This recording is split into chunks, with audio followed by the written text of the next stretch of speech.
Hello and welcome to another insightful episode of Life's True Value, a special series of conversations revolving around discovering true value of experiences. I am your host Anku Goel, ready to delve deep into the return on experience or ROX of luxury homes with yet another esteemed guest from the BFSI industry, who brings an immense wealth of knowledge and wisdom to share with us all. Let us get started.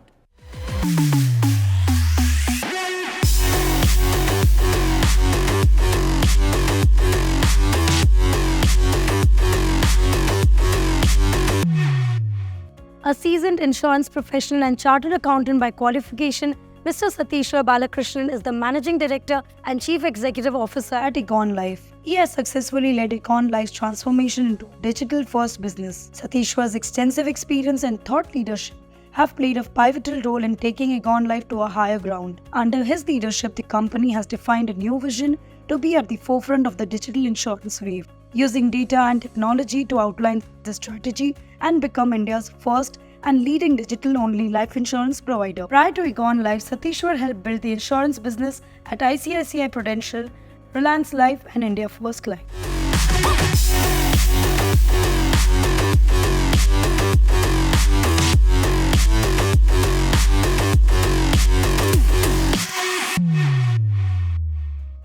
I am beyond delighted to introduce the highlight of the show today, and who else but our special guest, Mr. Satishwar Balakrishnan. Welcome to the show, sir.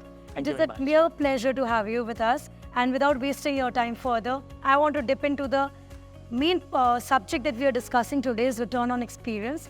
How do you look at the concept of return on experience? And it has become a buzzword in the business world today. Where do you see it fitting in?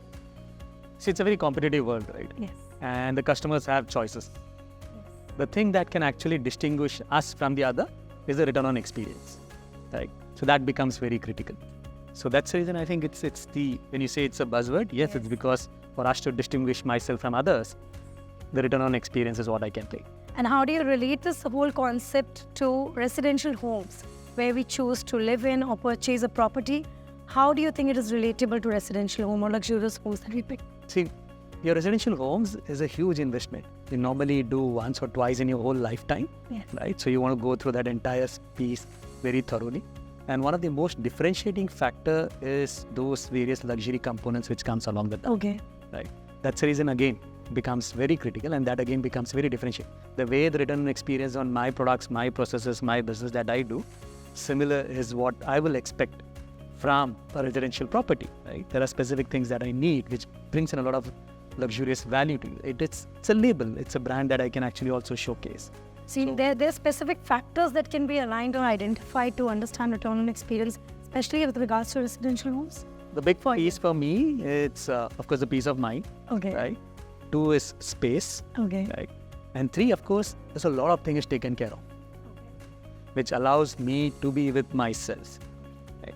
I'm not worried about various other factors. The entire experience, when you talk about from a luxury experience, is what are the various pieces that comes along with it, and it keeps me into kind of a cocoon, right? So once I'm back home, it's a different feeling. I am living on my own, right? In the sense, I want to come back, Yes. enjoy what I love. Let us explore a residential home here and identify some of the important factors that can bring return on experience for the same. Sure. Let's go ahead. How the living space or a work of space where we live in has an impact on our work productivity? See, there is work, and then there is a place where you live, right? So work is basically a lot of, I won't say pressure, but a lot of activities happening there and quite a few things you're doing, right? So when you come back home, that's your place to kind of ease out, right? So basically, the way I try to do is once you're on your way back home, it's like nothing comes beyond that door of mine, right? So that's how, though it always doesn't happen that way, but once you're back home, and that's how it distinguishes. So no work at home, I think that makes a lot of sense. But you still need the kind of position that you've reached, or basically the way you're working. There are quite a few people dependent on you for decisions, right? For directions.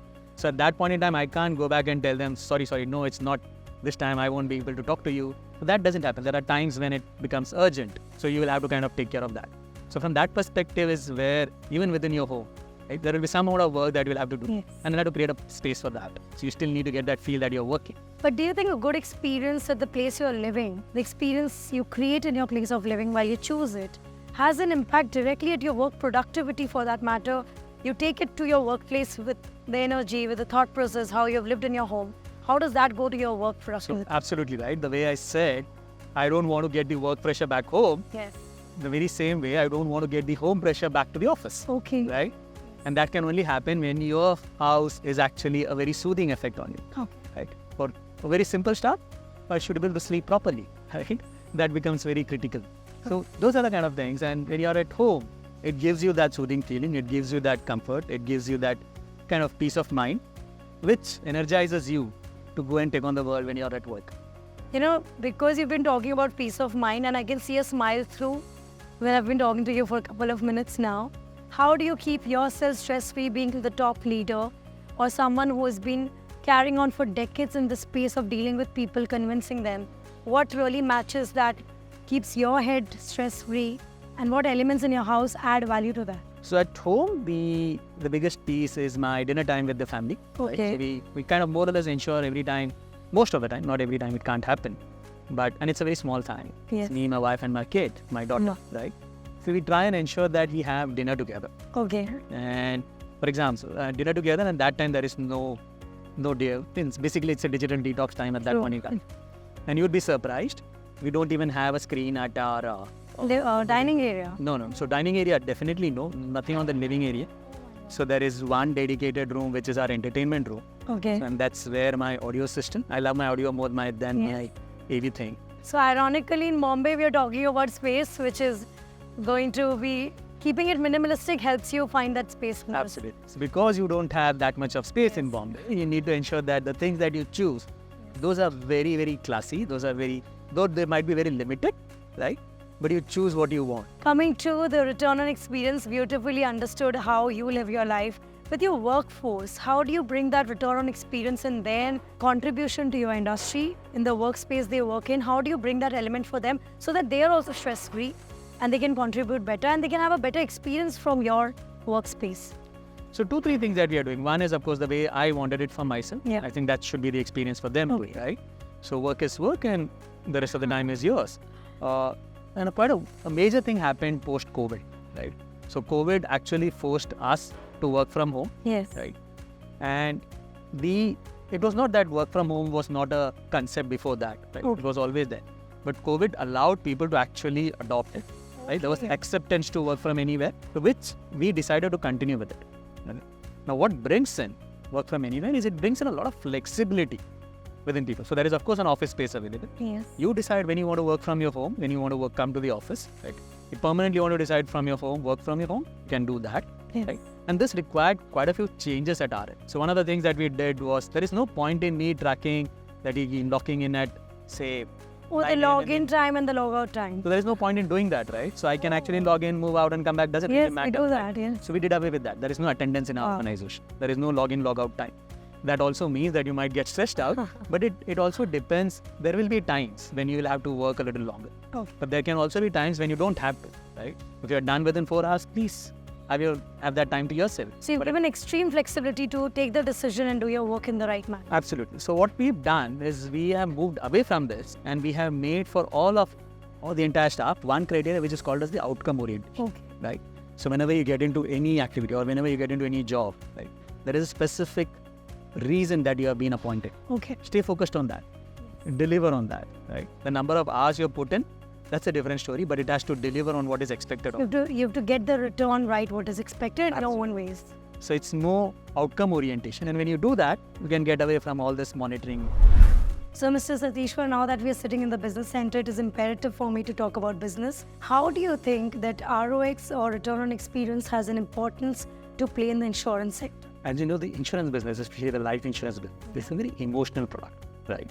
You actually don't buy it for yourself, you buy it for the betterment of your family, right? And it's very much involved with life per se. So whenever I buy life insurance policy, right, so I am buying it in case if something happens to me, right? My family is secure. So it becomes very emotional. And unfortunately, the moment of truth happens at a very sad occasion, right? So if I'm no longer there, that's the time we come to help, right?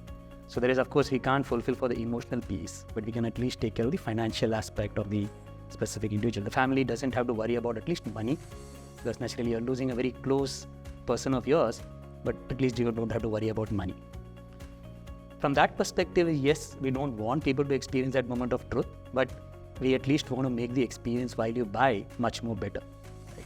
So in that perspective is where selling a life insurance product itself is a push product. Right? It's an emotional buy. It's an emotional buy. People don't want to think about it, and we have to naturally talk about it so that there is an urge or a need to buy that product.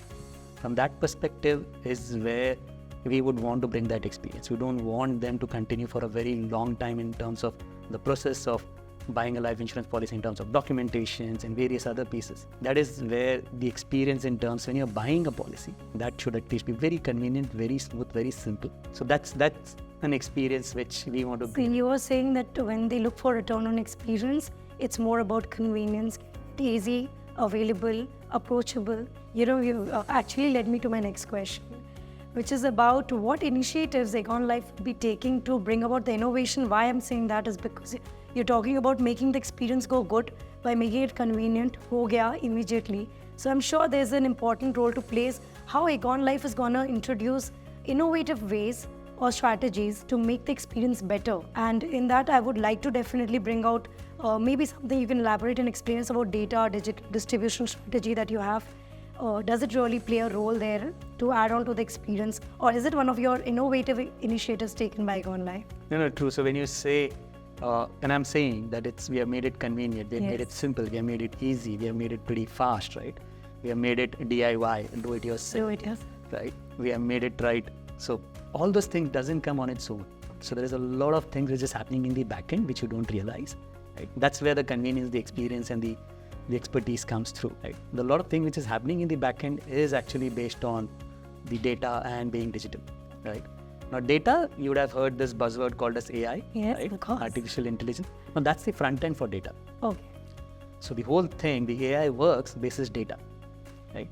And that is where. So it is just the front interface, user interface for people is AI. So it's the learning happens using data. Okay. Right. It's basically learning with a lot of data. Okay. And then it's forming a mind of its own. Right. And it's building its intelligence. So in a way, data is the intelligence aspect. Okay. Right. So data is doing a lot of things which otherwise you and me would have had to do. Yes. So it's exactly getting things personalized. So when we are talking to Anku. We are not talking to the general world. True. So it's becoming very personalized. Yes. It's allowing me to specifically cater to Anku. Okay. Right? Because it is talking about what Anku needs, what she will actually cherish more. Right? So it becomes very personalized, and that's where you start relating it in a much better way. And that in itself becomes an experience, by the way. Right? So data comes in from that perspective. There's a lot of learning which happens, which allows us to become more effective. Right? On the very other hand, this data is something which you have, but you need a means to actually reach Anku. Right? From that perspective is where digital comes. So digital allows us to tie up all these things. Okay. So data brings in the effectiveness, Yes. and digital actually brings in the efficiency. Okay? Because you have all of them, but you need, like I can't remember if I'm speaking to Anku or if I'm speaking to somebody else, that you need something to help you personalize things, right? From that perspective, data helps. But you need a mechanism to make this happen. True. And that's where digital comes. So digital allows whole of these things, this whole ecosystem to work together and bring it in front of that person to actually look at that perspective. And it makes things very efficient. So what I'm saying is data is there, but if you want things to get converted ASAP, then you need digital support. So as I understand data, digital distribution, this triple D strategy that you've quite acquired and explained us comprehensively, can we go to the third term, distribution? Like data is there, you use the help of digital to make it efficiently out there, get the data utilized, and then distribution. So how does that work? So as I said, in life insurance is a very emotional buy, right?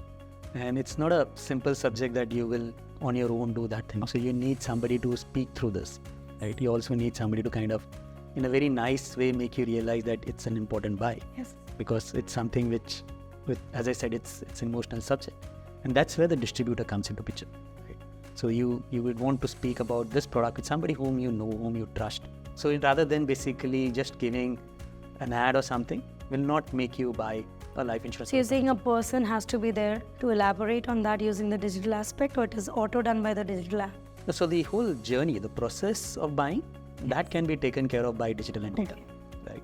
But the fact that the realization that I need to buy a life insurance policy, there we still need somebody to convince you, right? And that's where the distributor comes and helps us do that. So what we are doing is the distributor is basically helping us convince the customer. We are making the life of the distributor much easier. We're using data and digital because one, he has taken up a lot of time to convince you to buy a life insurance policy, but the process, the second half, right, that we are making it very efficient and thereby making the distributor more efficient, which allows him to basically do more.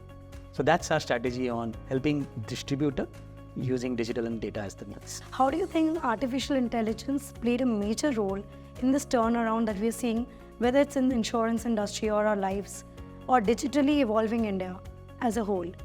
How much role artificial intelligence has come up? So a lot of things that we used to be dependent on, say an expert or various other pieces, right? That is now coming through in form of artificial intelligence, right? So it's an advisor. It basically based on and the ability to the capacity which the systems have, right? That is profound. So you basically are able to drive a lot of information using AI, and that is allowed us to do a lot of stuff which we used to kind of take a lot of time doing that. Yes. So it's helping me create or enhance my capacity, right? So that's how AI comes in. It's a wonderful advising tool, right? It's a wonderful tool which takes care of a lot of my routine activities. True. Right. It helps me, gives me options rather than me creating options, it's actually giving me ready options which I can choose from.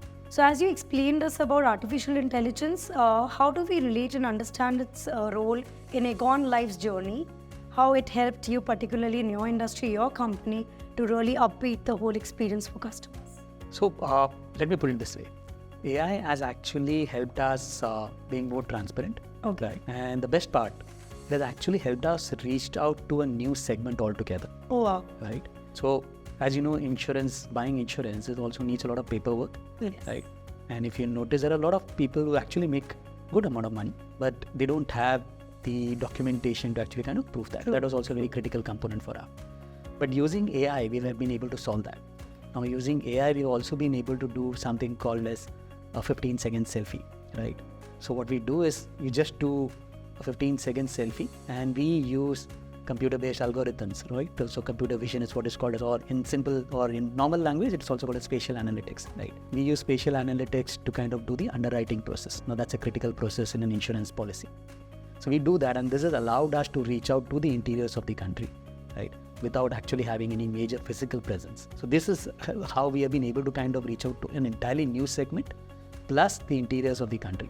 So that kind of comes through. Or a product, which is, the item is our flagship product, which is the simplest form of life insurance, that we have been able to enable using a lot of these processes. So opening up the life insurance to a larger segment has been made possible because of AI. So those are the various critical stuff which kind of... No, but it's quite interesting. It's not just innovative, but it has immediate benefit of expanding in the market, penetrating, and then helping people to believe in you. So Absolutely. So, for example, you can actually do a scan and insure. Okay. Right? So you have, we actually can reach out just through a simple paper in terms of a barcode, right? A barcode, and you scan that barcode and you can actually fill up the form and get a 15-second selfie and the policy is done. Wow. We have been, and this is again, because of AI is where you don't need any paper. Yes. Right? So the entire process, we internally call it as zero ops, zero doc. For us, documentation also means no scanned images, right? So just by converting a paper into a scanned image, does that make it digital? As per us, no. So we very clearly feel it's the third-party documents, right? The real document which comes through. For example, I don't know whether you did Digi Yatra. Yes, yes. That's exactly what we use do, because that's a replica and that's artificial intelligence to an extent, right? It's able to capture your image and know that Anku is Anku, Yes. right? So through this whole selfie mode, we also know that Satishwar is Satishwar. Satishwar is alive. Satishwar is kind of healthy enough he's a male, he's so and so age. All those things also comes through those 15-second selfie, right? So a lot of stuff which otherwise would have taken up a good Q&A and a process of somebody interacting with you, that has actually taken over by AI, right? I'm so convinced on how you have not just improved the experience for customers, but taken it to a next level.